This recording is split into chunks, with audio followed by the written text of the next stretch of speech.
Hey guys, Lightane here, and thank you for checking out this video. There is so much to talk about in Danganronpa, it isn't funny, so this is going to be a shorter bonus video.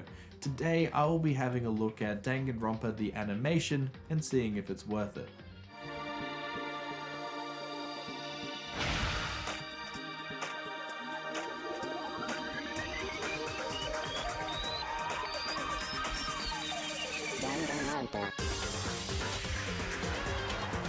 The first Danganronpa game, Trigger Happy Havoc, was released in 2010 on the PlayStation Portable, while the anime was released in 2013 and then translated into English in 2015. The anime tells a very abridged version of the first game with a few small details changed around. If you have played the game, then you know exactly what's going to happen in this anime. Basically, a group of school students attend Hope's Peak Academy. It is so prestigious that you have to be invited in order to attend the classes.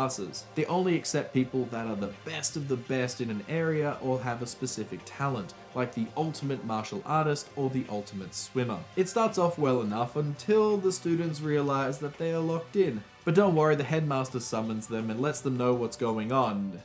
Except that's a bear. Meet Monokuma! He says that in order to leave this school, you must kill a classmate and get away with murder, so have fun! Danganronpa the animation is a very abridged version of the game. There are 13 episodes in the show, and each episode goes for about 22 minutes, leading to about 4 to 5 hours of the entire show length. Not bad! Except when you remember that the entire game went for 30 hours. So, needless to say, a lot of stuff is gonna get cut. The basic formula for the anime is that one episode will be dedicated to the daily life, usually ending with the murder. The next episode then has a quick investigation lasting like a minute or two before the trial, which lasts most of the episode. Then we have the post-trial talk and plot before they wrap the episode, rinse and repeat. I hope you can understand when I say that this show is a little rushed. The pacing is all over the place, and it's mostly fast paced because they have to get through so much information in such a small time. The daily life is rushed, and then when the murder happens, the investigation is barely existent at all, because of which you don't get any clues. So as an audience, you pretty much don't know what's going to happen. Then in the class trial itself, the characters talk and then they deliver clues that they discovered by themselves in order to move the plot along.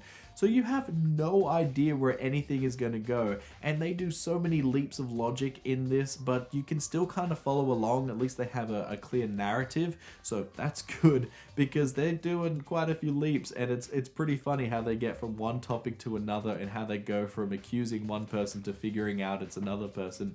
It's entertaining to follow along at the very least. But this leads to the two major problems of the show. The first being that you don't really care for any of the characters because you barely spend any time with them, so who cares if they are the killer or if they die? The second major problem is that it spoils the game if you've never played it. There is so much more to the game that this is based on, so after you've watched the entire anime, the game is spoiled.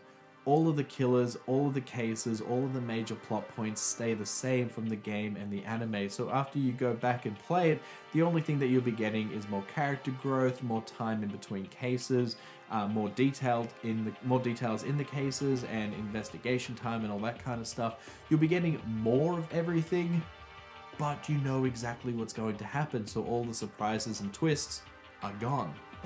The animation for the show is quite nice. It uses a mixture of traditional anime and the stylized ones that were used in the games, such as the punishments. If you have played the game, you will recognize many aspects in the anime, like the closing arguments or the Hangman's Gambit, all shuffled in throughout the anime.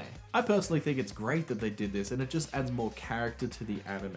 The music in the anime mostly comes from the games, so you know the soundtrack is going to be fantastic. But I have a single question for you all.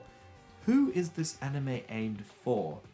If you have played the game and then you go and watch the anime, you know everything that's going to happen because it's all the same story, just told in that really abridged way. So what's the point of even watching it? If you have never played the game and then you go and watch the anime, you might get some enjoyment out of it because the animation is nice and everything, but due to its rushed nature and the lack of character depth, I don't see as many people getting enjoyment out of this. So who is this aimed for? The only people I can really think of that might like it are people that have played the first game but took a long time before playing the second and just need a refresher on the story. Or maybe people that have never played the first game and they own the second one and they just want some kind of knowledge of what happened, so they just watch this abridged version of the story. In my opinion, I think that Danganronpa the animation is not worth it. I just don't know who this anime is supposed to be for. If you're a fan of the game and you just want to watch it, then that's fine. If you have never played the game and you watch it, then I feel sorry for you because you get such an abridged version of this story. Because the story is so rushed, all of the character growth and development is barely there, all of the main mysteries aren't expanded upon or given any depth, all of the cases are shallow as well because you aren't given very many clues, and so many leaps in logic happen during the trials that you can follow along, but man, it's a bit of a roller coaster when you're watching it. So I don't know who would actually enjoy it. Well, I do know one person. Me. That's right, even though I do not recommend this show, I enjoyed it. I enjoyed it because parts of the show that's animated is the daily life, which is not animated in the game. It's just all text. So seeing the people actually walk around and interact with each other during the normal, mundane parts of life was great. Also, the final episode was really exciting to see animated, so that was pretty cool. Aside from that though, I just can't recommend it. I don't think you should watch it. If anything, if you want to experience this story, go and play the game. So guys, tell me what you thought about Danganronpa the animation. Did you like it? Did you hate it? Did I miss the point with this animation? Because I don't get who it's supposed to be for. Let me know if this was your introduction to Danganronpa and like it actually got you into the series. And if it was, did you regret watching this before playing the game first? Because I'm really curious. If I had watched this first, I think the game would have been a bit more of a letdown because I would be like, oh, well, I know everything that's going to happen, so what's the point? But yeah, tell me in the comment section down below. Don't forget to like and subscribe, and I'll see you guys next time. Bye! In my opinion, I think that Danganronpa the animation is...